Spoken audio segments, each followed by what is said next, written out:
Levanta tu mano derecha, repite: Padre bueno, abro mi corazón para estudiar tu palabra.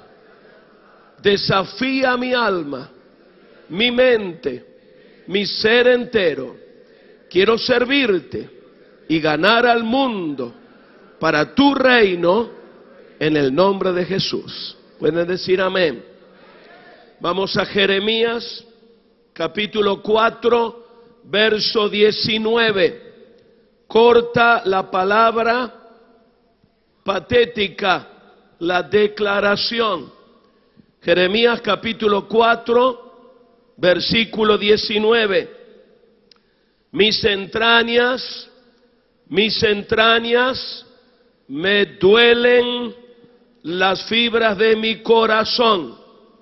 Mi corazón se agita dentro de mí, no callaré. Digan conmigo: no callaré. Porque sonido de trompeta has oído, oh alma mía, pregón de guerra. Lean conmigo todos juntos el verso 19. Mis entrañas, me duelen las fibras de mi corazón. Mi corazón se agita dentro de mí, no callaré, porque sonido de trompeta has oído, oh alma mía, pregón de guerra. El muchacho se llama Jeremías, tiene aproximadamente 20 años de edad. La época, el 627 antes de Cristo. Jeremías sirvió al Señor en una época parecida a la época presente, la historia del reino de Judá. Después de la muerte de Salomón, ha sido considerada como 4 decadencias religiosas y 3 avivamientos. Josías fue el último rey bueno. Fue durante el reinado de Josías que, por causa del hallazgo del libro de la ley, acontece el gran avivamiento. Fue el último gran avivamiento. Después de esto, la historia judaica es el registro de una constante decadencia, decadencia moral, decadencia institucional, decadencia religiosa, decadencia política, que culmina con el exilio a Babilonia. Este periodo de decadencia, queridos hermanos, fue la época del ministerio de Jeremías. Es en épocas de decadencia cuando algunos se hacen la pregunta: ¿me habrá llamado realmente el Señor? Cuando el desafío es tan grande, cuando se nos habla de ganar a ciudades enteras, cuando viene Coicón a desafiarnos con conquistar a todo Iberoamérica para Cristo, cuando el recurso es tan pequeño, cuando los problemas a nuestro alrededor son tan enormes, surge la pregunta: ¿por qué no me olvido de todo esto? Tal vez debiera regresar al mundo, volver a mi negocio, abandonar esta locura de querer ganar al mundo para Cristo. ¿Sabes una cosa? Si eres una mujer de Dios, si eres un hombre de Dios, te va a suceder lo que al profeta Jeremías, en el primer capítulo de su libro, compuesto solamente de 19 versículos, en 9 ocasiones repite que Dios le habló. Le vino también palabra en días de Joacín, palabra de Jehová, que le vino los días de Josías. Vino pues palabra de Jehová a mí diciéndome, y me dijo Jehová, y extendió Jehová su mano y tocó mi boca, y me dijo Jehová, y de forma mucho más dramática, patética, el verso 19 del capítulo 4, mis entrañas me duelen las fibras de mi corazón. Otra traducción bíblica lo expresa de la siguiente manera: escuché en mi ser interior sonido de trompeta. Por lo tanto, lo grita el profeta, no callaré. Si eres un hombre de Dios, si eres una mujer de Dios, no importa la dificultad, no importa lo grande del desafío, no importa la escasez de recurso económico, regresarás siempre al momento cuando Dios te habló, cuando Dios te cautivó, cuando Dios te llamó, cuando Dios te apartó al santo ministerio. Yo creo que estamos en el umbral de la cosecha evangelística más grande en la historia de Iberoamérica. Literalmente creo que América Latina será invadida con el evangelio, y el tipo de avivamiento que está a punto de producirse es mucho más que crecimiento numérico, que mayor número de cristianos bíblicos evangélicos. Yo creo que el avivamiento que vamos a mirar en América Latina tendrá también características de reforma. En algún momento, en alguna presentación del día de ayer, mencioné la opinión de un prominente sociólogo, profesor de la Universidad de Berkeley, estado de California. Él no es un cristiano, es un agnóstico. Él investigó a la América Latina en el capítulo dedicado a espiritualidad, desde su punto de vista analítico, científico. Él dice lo siguiente: en pocos años más, la influencia del Evangelio en la América Latina será más grande que la influencia de la reforma en el continente europeo. Si usted estudia la historia, descubrirá que la reforma fue el preámbulo del renacimiento, que literalmente transformó las artes, las relaciones industriales, la economía, las comunicaciones, la ética, los conceptos morales. Yo creo con todo mi corazón que vamos a ver una operación de santidad por el próximo avivamiento en toda la América Latina. Vamos a ver cómo retrocederá la hipocresía y corrupción política. Vamos a mirar a gentes nacidas de nuevo, ocupando posiciones de gobierno. Vamos a mirar una transformación en las artes, en la distribución de las riquezas. Estoy convencido que el próximo avivamiento es el avivamiento más grande de toda la historia del cristianismo.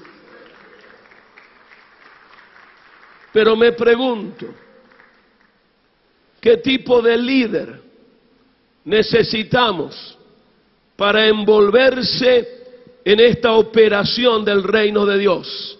¿Qué clase de mujer, qué tipo de hombre necesita la iglesia para ganar a Iberoamérica para Cristo? ¿Cuántos quieren ver a Iberoamérica rendida a los pies del Señor? Quiero compartirte 4 características de la mujer y el hombre que será usado en la gran cosecha que pronto viene. Primera característica: vive en la presencia de Dios. Digan conmigo, vive. ¿Qué pasó?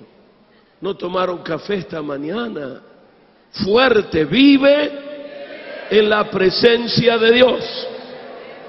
Cuando Job ve a Dios, exclama: de oídas te había oído, mas ahora mis ojos te ven. Por lo tanto, por verte, por descubrirte, por conocerte más íntimamente, dice Job, me aborrezco y me arrepiento en polvo y en ceniza. Job era un hombre justo. Dice la Biblia que en su pueblo nadie era tan justo como él, pero todavía no había tenido una alta revelación de Dios. Cuando tiene tal revelación, procede al arrepentimiento. ¿Por qué Dios lo lleva al terreno del arrepentimiento?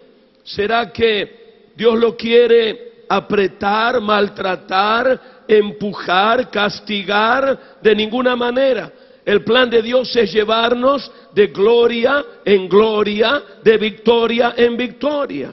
Pero ¿por qué en alguna circunstancia nos conduce al terreno del quebranto, del arrepentimiento?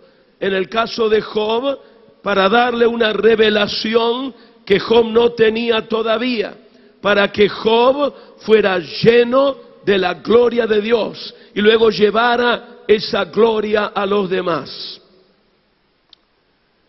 Isaías dice: vi yo al Señor. Digan conmigo: vi yo al Señor. Parece que esa experiencia marca, divide la vida del profeta. Se puede conocer a Isaías antes y después de ese vi yo al Señor. ¿Y qué es lo que se desata en la vida del profeta Isaías después de esa experiencia de cercanía con el Señor, de descubrir nuevos pliegos de su grandeza, su santidad, su majestad? Se desarrollan varias nuevas actitudes. Por ejemplo, se desarrolla humillación.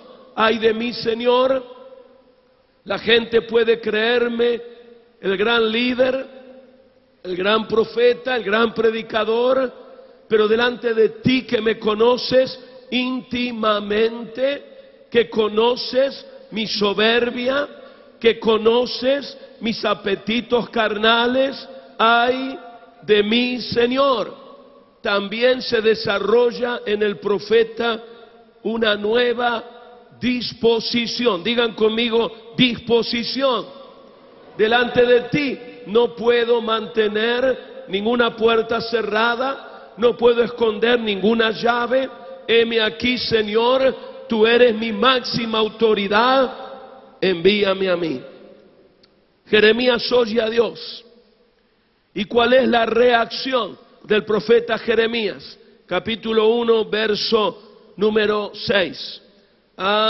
Señor Jehová, he aquí no sé hablar porque soy niño. Este versículo revela el carácter lleno de temores que había en el profeta Jeremías.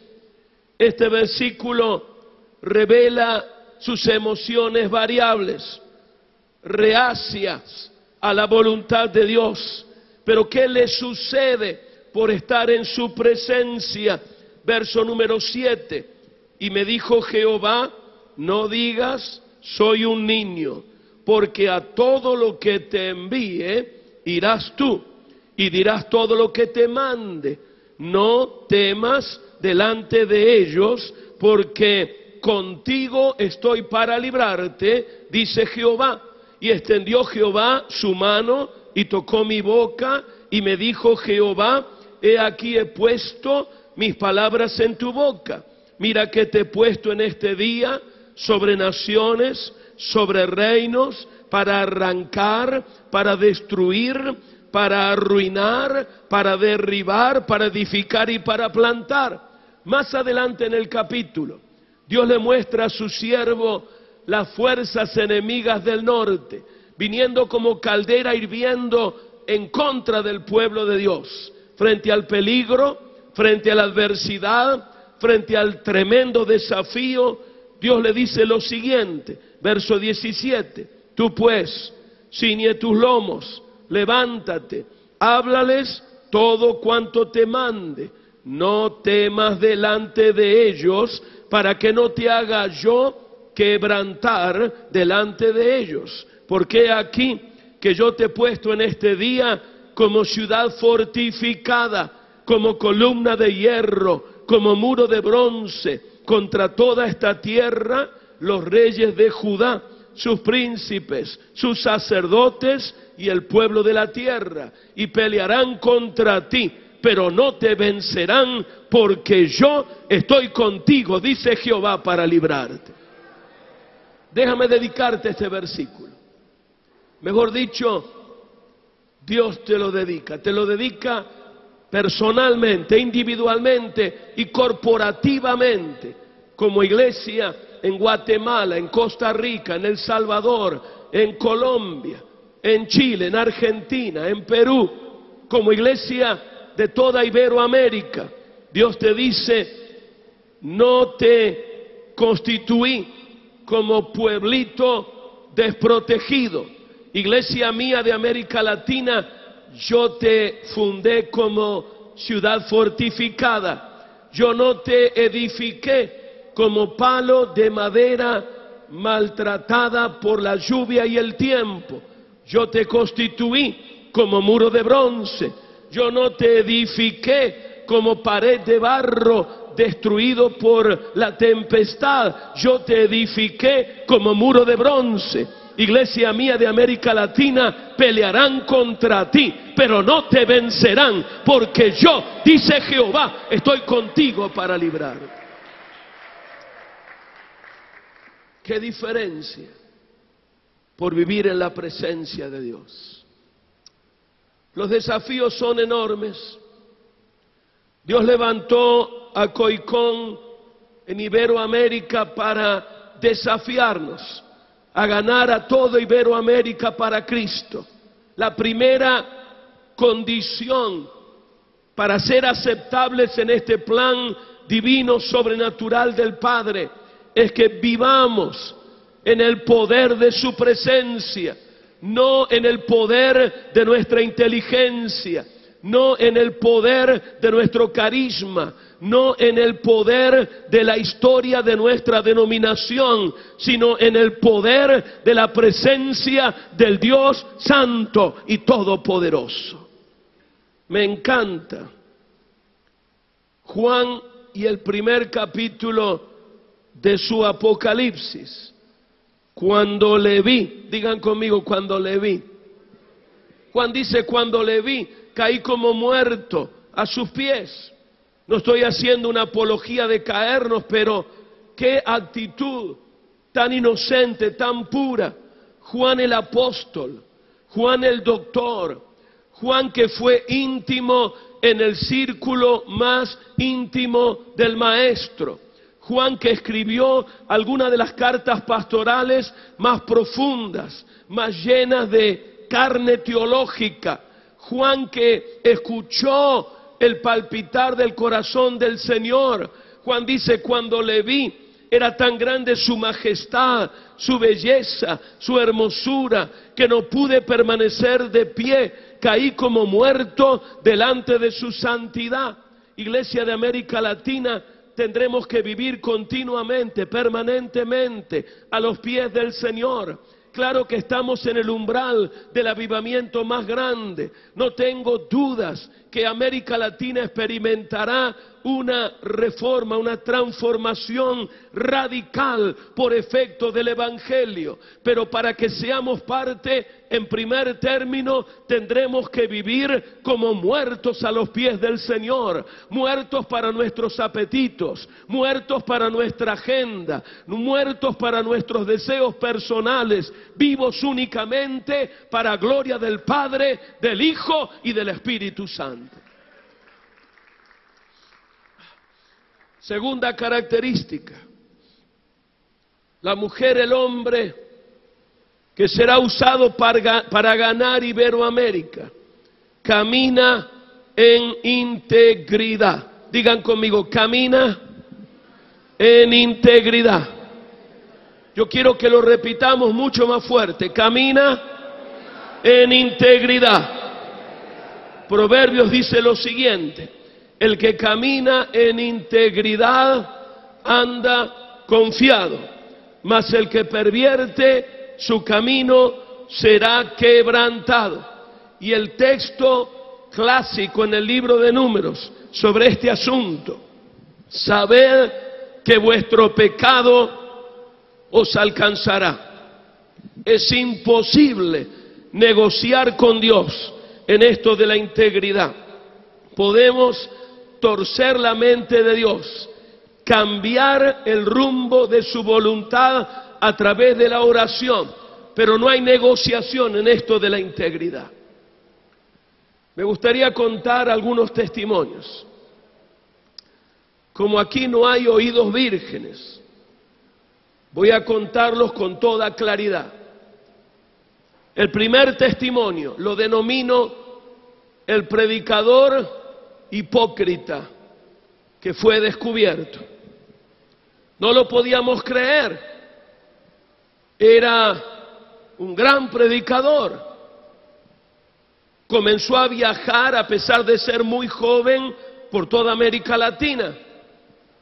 Un gran administrador, levantó inmediatamente una enorme iglesia. De pronto se descubrió que mantenía una relación de adulterio. Cancelé un par de compromisos esa semana, tomé un avión, crucé el continente, pasé 2 días con él, con su esposa, los ancianos de su iglesia, su congregación, pero él me mentía en la cara. Mi esposa y yo durante 1 año gastamos centenares de dólares en llamadas telefónicas, pero él seguía mintiéndome en la cara.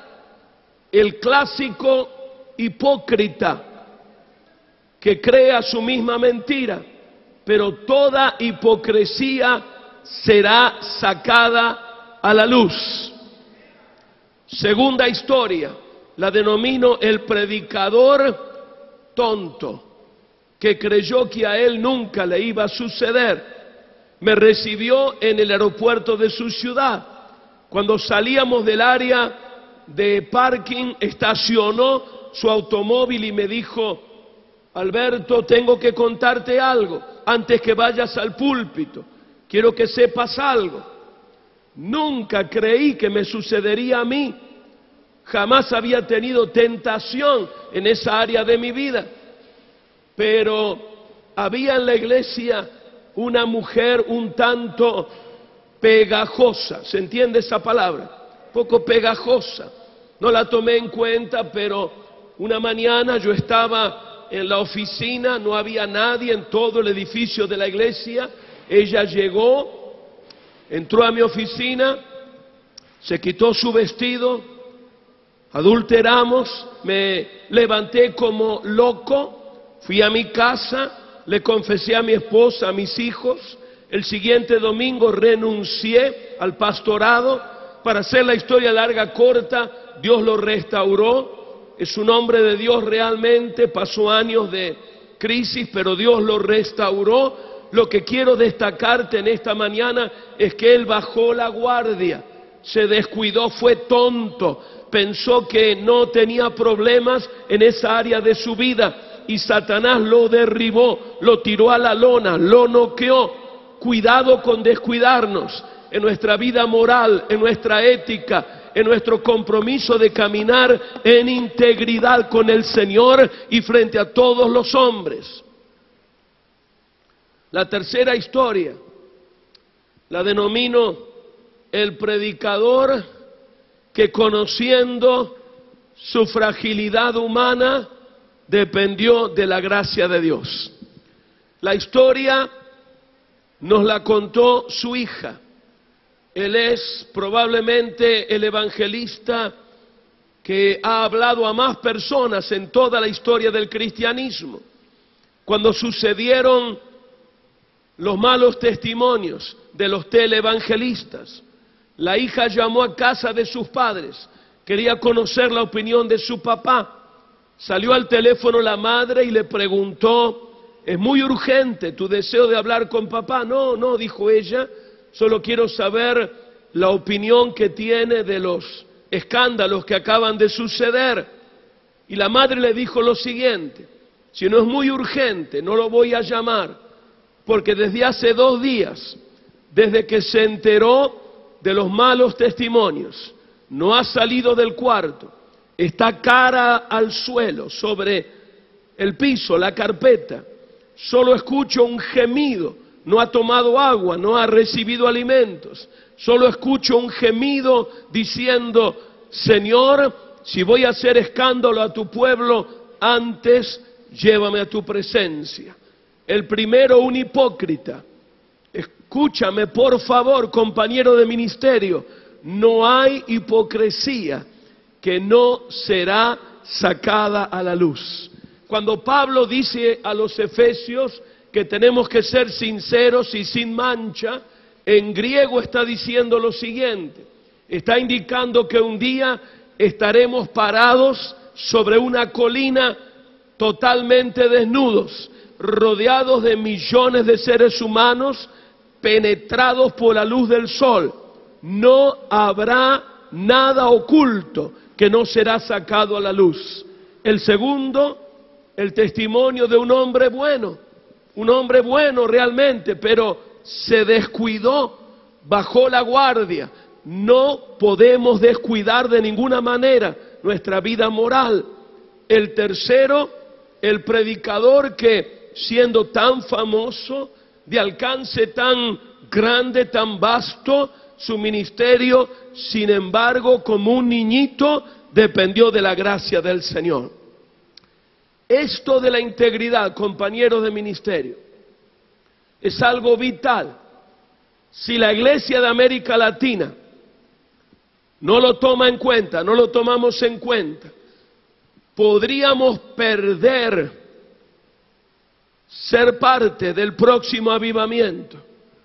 Podríamos perder a toda una generación. Dios no va a entregar lo puro de su avivamiento en manos hipócritas y cargadas de tinieblas. Y esto no solo tiene que ver con lo sexual, tiene que ver con todos los detalles de nuestra vida. Tiene que ver, por ejemplo, con la administración del dinero. Hay predicadores que tienen la yema de los dedos pegajosos. Se les pegan fácilmente los billetes. Si usted es una mujer de Dios, un hombre de Dios, sepárese totalmente de las finanzas de su ministerio. No controle el dinero de su ministerio. En mi asociación evangelística, yo no presido la junta de directores. Soy presidente del ministerio como tal, pero tengo un chairman, un presidente de mi junta. Yo no firmo cheques. Yo fui hasta ese extremo, no firmo cheques. No tengo autoridad sobre la cuenta de banco.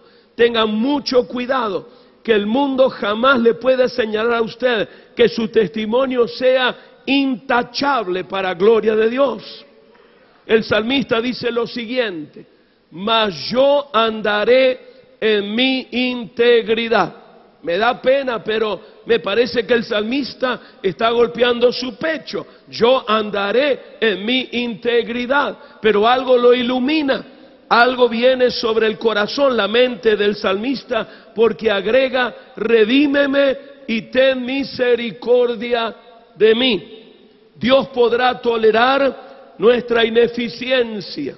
Dios podrá tolerar nuestra falta de entrenamiento. Dios podrá tolerar nuestra incapacidad intelectual, pero no tolerará nuestra falta de integridad. Yo creo que ahí tendríamos que decir amén. ¿Por qué se quedaron tan serios? ¿Sabes? La santidad es el atractivo más grande de la iglesia. Sonríe con todo tu corazón. Ama a Dios apasionadamente. Apasionate con la santidad. Si esperas avivamiento, no creas que avivamiento es púlpito, video, plataforma, carisma, éxito. Avivamiento es la santidad del Dios infinitamente santo viniendo sobre la tierra. No importa si no tenemos en el púlpito pastores con muchos doctorados, sí que sean santos. No importa si no tenemos en el liderazgo cristiano predicadores con mucha atracción carismática, sí, que sean santos. ¿Están de acuerdo conmigo? ¿Saben? Más avanzo en edad. Yo tengo 62 años, cumplí 42 años de ordenado al ministerio. Más avanzo en edad, más descubro nuestra infinita fragilidad humana.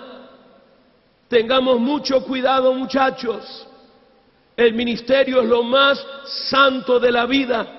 Cuidemos nuestras vidas, cuidemos nuestros matrimonios, seamos ejemplo para nuestros hijos, seamos mujeres y hombres de excelencia en la administración, en la economía, en las finanzas de nuestros ministerios. ¿Creen que es algo de Dios? Levanta tu mano derecha, repite conmigo: Padre bueno, muchas gracias por amarme a mí. Has escogido a alguien de carne y de huesos. Yo te necesito. Líbrame, Señor, de todo desorden administrativo, de toda impureza sexual. Quiero ser un líder que respete tu palabra, que aunque tenga la tentación, mi corazón siempre corra detrás de la santidad. Renuncio en esta mañana a toda impureza, a toda carnalidad. Me propongo buscar la santidad con todo mi corazón en el nombre de Jesús. Pueden decir aleluya, aleluya. ¿Me siguen amando?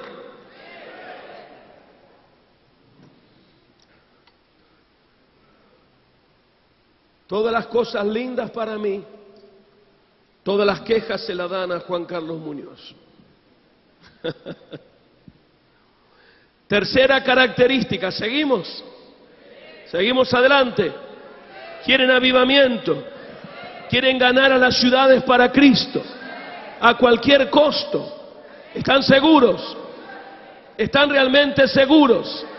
Aunque cueste la vida. Tercera característica, la mujer, el hombre que será usado por el Señor, arde en el fuego de la evangelización. Digan conmigo: arde. No, yo quiero que lo digan como que las llamas les están quemando. Griten: arde. Evangelización es nuestra vocación suprema. Jesús dijo a los pescadores: vengan en pos de mí, les haré pescadores de hombres. Su propia misión la definió de la siguiente manera: el Hijo del Hombre vino a buscar y a salvar lo que se había perdido. Entonces dijo a sus seguidores: como el Padre me envió, así también yo los envío a ustedes. Qué bella la palabra en el libro de Daniel: los entendidos resplandecerán como el resplandor del firmamento, y los que enseñan la justicia a la multitud como las estrellas a perpetua eternidad. El erudito Matthews Henry, erudito entre los más inteligentes de la iglesia, él dijo lo siguiente: para mí sería mayor felicidad ganar un alma para Cristo que granjear montañas de oro para mí mismo. El amado David Brainerd, padre de tanta obra misionera, escribió lo siguiente: no me importaba dónde, cómo vivía, cuál era el sacrificio que tenía que afrontar con tal de ganar almas para Cristo. Este era el objeto de mi sueño mientras dormía y el primero de mis pensamientos al despertar. Me gusta mucho la vida de un hombre llamado John Bassat. Vivió hace 170 años en el estado de Nueva York. Él se llamaba a sí mismo el perro del buen pastor. Mi negocio, decía, no es predicar. Él no era predicador. Mi negocio es ir a la montaña en busca de la oveja perdida. Se cuentan muchas historias de la vida de John Vassar. Se cuenta que fue a ayudar a un pastor en un pequeño pueblo. El pastor lo estaba llevando a la casa que habría de hospedarlo, y antes de entrar el pastor le dijo: hermano John, al final de la calle queda la herrería del pueblo. Si le queda tiempo antes de irse, trate de hablar con el herrero. El pastor no había terminado sus palabras. Ya John Vassar dejaba las maletas en el suelo, cruzaba la calle como exhalación, entraba a la herrería y antes de 10 minutos, entre las patas de los caballos, el herrero clamaba por salvación. Se cuenta que esa semana John Vassar iba casa por casa, golpeando, hablando de Cristo. Una mujer irlandesa dijo: si es extranjero, golpea mi puerta y me habla de religión, le cierro la puerta en la cara. John Vassar no sabía, golpeó, empezó a hablar de Jesús. La mujer le tiró la puerta en el rostro. John Vassar no se quejó, no protestó, no llamó a su junta misionera para renunciar, no envió una carta al pastor diciendo: esto no estaba en los arreglos de mi contrato. Me habían dicho que solo había éxito, avivamiento, video, proyecciones, números, reuniones. ¿Qué es esto de que me cierren la puerta en la cara? Él no se quejó, se sentó en el umbral al pie de la puerta y cantó el himno con lágrimas: jamás podré mi deuda así pagar, mi ser, Señor, te doy a ti, pues más no puedo dar. 15 días después, en la iglesia presbiteriana del pueblo, en su testimonio, antes de ser bautizada, la mujer aquella decía lo siguiente: de los centenares de mensajes que escuché, ninguno traspasó mi alma como las lágrimas de aquel extranjero.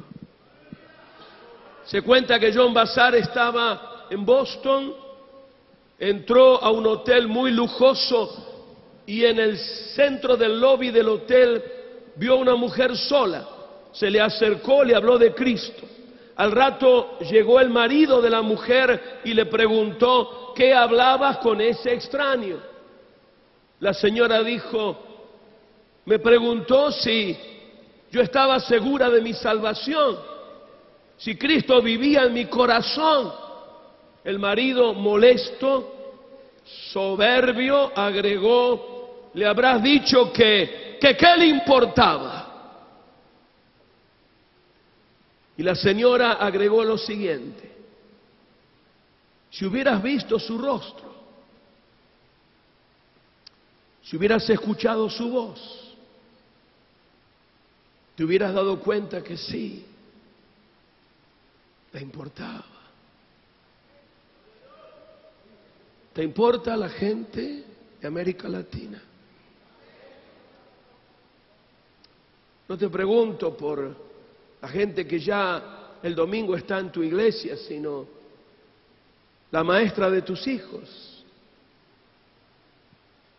el vendedor del periódico, tu vecino que es buena gente, pero que si no conoce a Cristo no tendrá eternidad con Él. ¿Sabes? Lo que hace la diferencia es tener una pasión por la gente, una pasión por los perdidos, una pasión por los que sin Dios se perderán eternamente. Lo que hace la diferencia no es el nombre de nuestra denominación. Lo que hace la diferencia no es el número de nuestra congregación. Podremos tener 5,000, 10,000. Hay algunas iglesias que han crecido mucho en América Latina Pero ¿cómo compara esto con el número de gente viviendo en la ciudad? Millones de latinoamericanos sin esperanza. Lo que hace la diferencia no es nuestra reputación en nuestra denominación o mundo eclesiástico. Lo que hace la diferencia es tener una pasión por los perdidos. Por eso yo amo a Coicón tanto. Yo he puesto y pongo mi vida a favor de Coicón porque he visto en estos jóvenes, hombres jóvenes todavía, una pasión por los perdidos. Cuando empezaron a hablar de ganar a toda Iberoamérica, cuando comenzaron a hablar de ganar a 450 millones de latinoamericanos, algunos dijeron, estos de Coicón están locos. Yo dije, qué bueno que tengamos locos así. Yo quiero esa clase de locos. Locos por ganar al mundo para Cristo, no locos por posición eclesiástica, no locos por dinero, no locos por autoridad y poder, no locos por éxito personal, sino muertos a sí mismos, como Juan tirados a los pies del Maestro, pero sí ardiendo, vivos, locos por ganar a un mundo que necesita el Evangelio del Reino de Dios. Cuarta característica, seguimos adelante. Aunque haya un alto precio que pagar, ¿nadie dijo amén? ¿Saben? Yo tengo que hablar muy francamente. Con algunos apenas nos conocemos, con otros nos conocemos de décadas. He estado en todos los países de ustedes. Predico en radio en todos los países de ustedes. Yo tengo que hablar muy francamente. Los hispanos somos muy emocionales. Nos encanta cuando nos hablan de avivamiento, porque enseguida estamos pensando en números, en ruido, en grandes reuniones. Eso no es avivamiento. Eso puede ser una de las expresiones del avivamiento.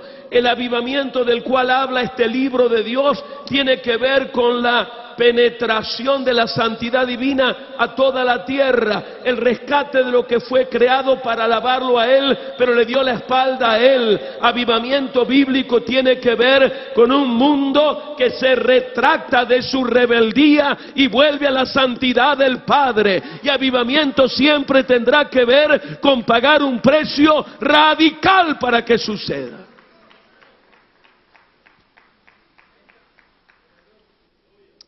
Cuarta característica, la mujer, el hombre usado por Dios, tiene grandes sueños. Digan conmigo, tiene. ¿Qué pasó, muchachos? Parecen la hinchada de Guatemala después de perder un partido de fútbol.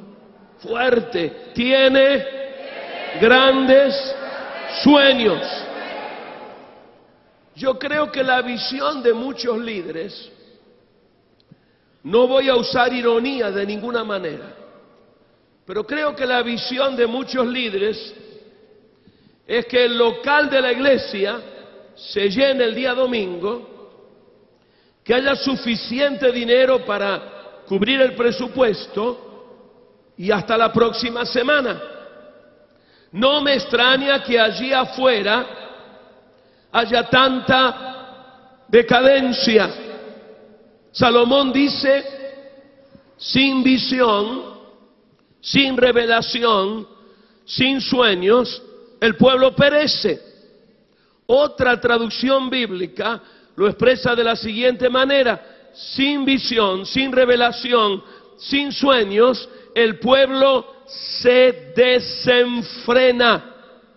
Cuando los líderes cristianos no tenemos visión, los hombres gastan su salario en el licor, las mujeres traicionan, los jóvenes corren detrás de la droga, las calles se llenan de violencia, los políticos y gobernantes se corrompen.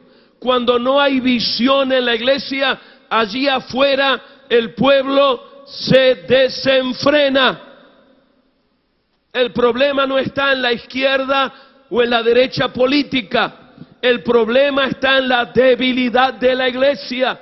La historia de la América Latina no está en manos de políticos. La historia de nuestro continente tiene que estar en las manos de la iglesia del Señor Jesucristo. Dime el tamaño de tu sueño y yo te diré el tamaño de tu Dios. Dime el tamaño de tu sueño y yo te diré el tamaño de tu Dios. Me encantan los soñadores. Con los pesimistas no quiero cruzarme en la calle. Si me dan la mano, me la lavo con alcohol. Tengo miedo al contagio. Pero me encantan los soñadores. Recuerdo a un querido amigo mío, fue de misionero a las sierras de Chihuahua, sin hablar nada de castellano, nada de español. A los 6 meses ya estaba predicando por radio en español, a los machetazos, pero predicaba por radio. Rentó la biblioteca de Ciudad Juárez, luego construyó un edificio para 3.500 personas, pero los pícaros ingenieros pusieron en la estructura menos hierro del que se debía poner. El siguiente invierno fue muy extremoso, muy riguroso, y el peso de la nieve fue tan enorme que trajo el techo hasta el suelo. Cuando me enteré, tomé un avión, llevé una ofrenda, quería abrazarlo. Me imaginé, estará totalmente desanimado, casi no quería ver el rostro de él. Me llevó a ver el edificio. Como a 200 metros adelante tienen un área de parqueo enorme, gigante. Desde distancia uno podía ver el espectáculo. Era algo dantesco, realmente el techo caía sobre el suelo. Yo no quería mirar el rostro. Tal vez me dirá, yo quiero regresar a mi profesión, estoy desanimado, no quiero saber nada con el ministerio. Tímidamente le pregunté, ¿y qué vas a hacer ahora? Él resueltamente me contestó, voy a aprovechar y en lugar de reconstruirlo para 3.500, lo voy a reconstruir para 7.000. Dime el tamaño de tu sueño, yo te diré el tamaño de tu Dios. Recuerdo a un pastor de Puerto Rico, la tierra donde está nuestro hermano Muñoz.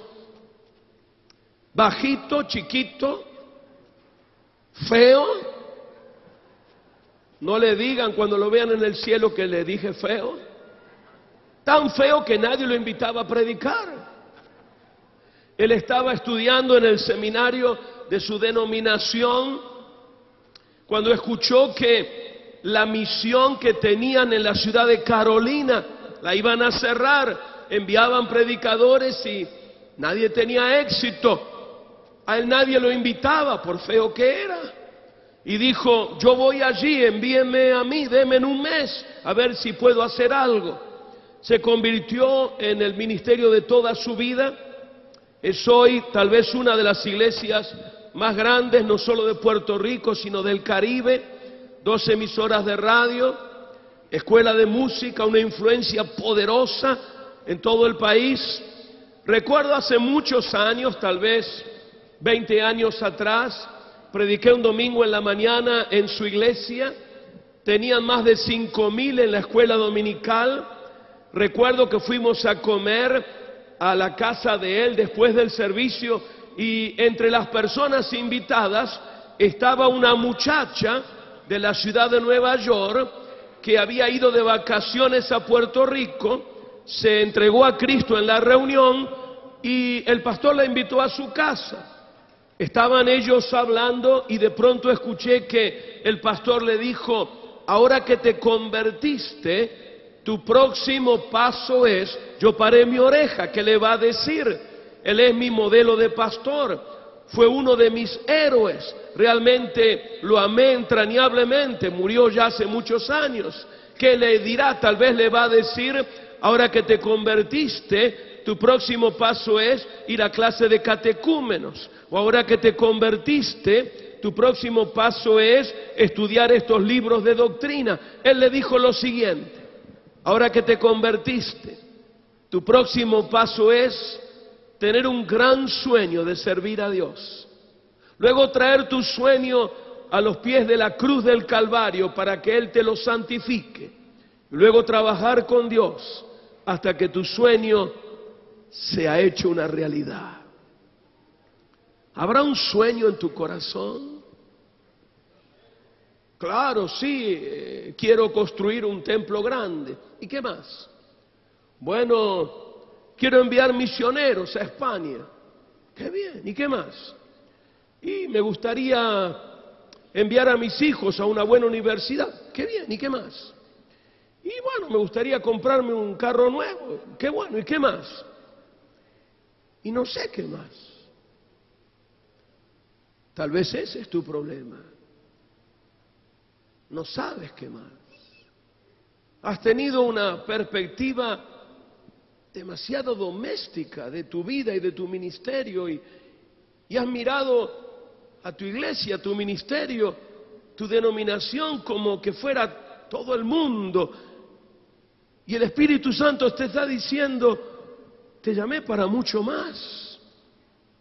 Quiero sanar tu mirada, quitar tu miopía, sacarte de las cuatro paredes. Quiero que mires a todo Iberoamérica y a todo el mundo. Ese es el más al que quiero enviarte en mi nombre para que vayas y conquistes por lo menos a 450 millones en el nombre de Jesús. ¿Habrá un sueño inspirado en tu corazón? ¿Sabes?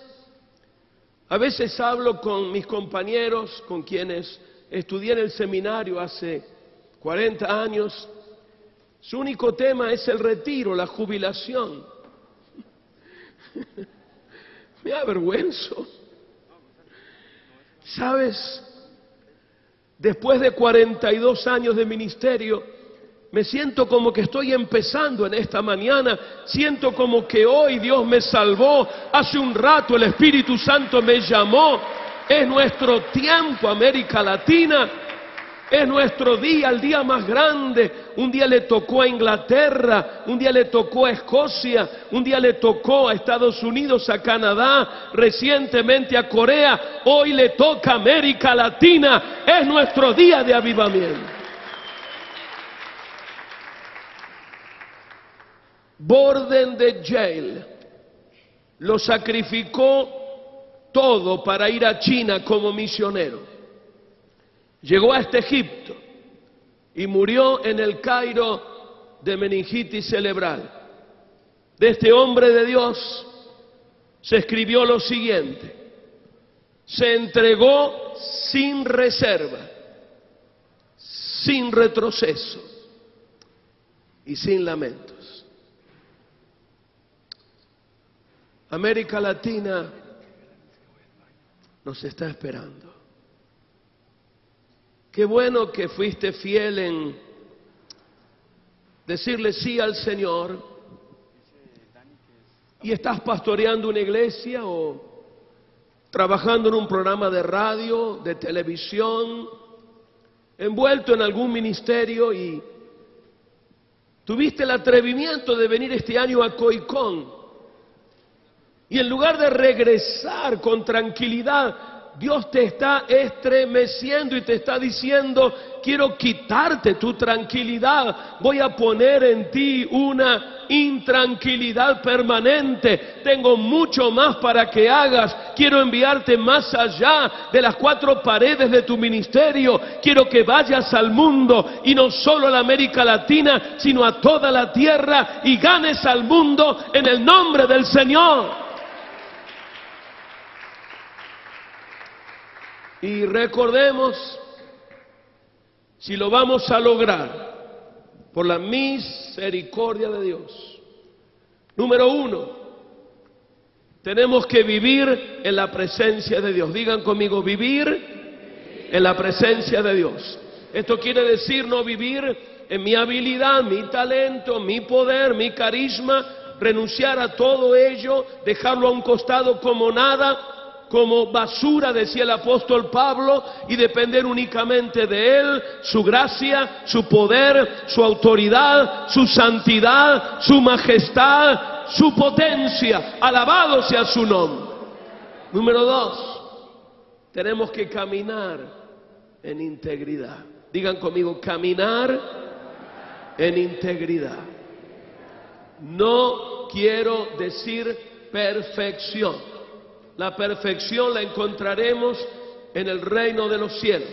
A veces escucho mensajes de santidad que me preocupan, creo que no son bíblicos, exigen a la gente una santidad que ni el predicador está viviendo. Cuando la Biblia habla de santidad, está hablando de una mujer o de un hombre que en medio de las tentaciones de la vida continuamente tiene un corazón inclinado a lo santo, a lo íntegro, a lo recto. Número 3, arde en el fuego de la evangelización. Digan conmigo: arde. Miren, la psicología habla de diferentes caracteres, temperamentos. Yo respeto todo tipo de temperamento, la forma como Dios te creó o el mundo te deformó. Pues acepto lo que la psicología nos dice, pero si vamos a ganar al mundo para Cristo, será necesario tener pasión. Digan conmigo: pasión. Yo no conozco ningún tímido, ningún apocado que haya ganado a multitudes para Cristo. Usted tendrá que desarrollar un vigor, una energía, levantarse de encima de sus limitaciones humanas. A veces, en broma, le digo a mi equipo: me duele hasta el pelo. Y por favor, que tu sueño no sea el de la iglesia más grande, el templo más grande, el mejor canal de televisión. Tan fácilmente se mezcla lo santo con lo carnal. Que tu sueño sea escondido detrás de la cruz de Cristo. Ganar al mundo para Él. Desarrollar un sueño que honre el sueño de Dios. Fue tan apasionado el sueño de Dios que envió a su Hijo unigénito a la misma cruz del Calvario. El precio que Dios Padre pagó por usted, por mí, fue la muerte de su Hijo. Cuidado que nuestros sueños no vayan en contra del sueño santo de Dios. No es tu gloria, no es tu reputación, no es tu honor, no es tu éxito. Tú y yo somos solamente esclavos del Señor. Es su sueño, su pasión, porque de tal manera amó Dios al mundo, que dio a su Hijo unigénito, para que todo aquel que en Él cree no se pierda, mas tenga vida eterna. Coicón, América Latina te está esperando. Gloria a Dios por los pioneros. Gloria a Dios por los que no tenían grandes templos, En la época cuando no habían radios ni televisoras cristianas, iban de casa en casa distribuyendo tratados. ¡Qué hombres de Dios! No soy digno de, inclinado, desatar la correa de sus zapatos. Los colportores que nuestra América Latina llenaron el continente con la Biblia. Ellos pagaron un precio. Ahora es nuestra responsabilidad en santidad de ir al continente y terminar de ganarlo para gloria de Dios. Vamos a tomar unos minutos para orar. Quiero que formemos grupitos de 5 personas, hagamos un semicírculo. Si es necesario, nos ponemos de pie para tomarnos de las manos. Vamos a orar por la evangelización de Iberoamérica. En esta mañana yo quiero volver a consagrar mi vida para ganar a Iberoamérica para Cristo. Formemos grupitos de 5 personas. Cuando ustedes escuchen mi oración desde el micrófono, estaremos terminando. Comiencen a orar, comiencen a clamar, comiencen a interceder para que se rompan las ataduras y América Latina toda sea para Cristo.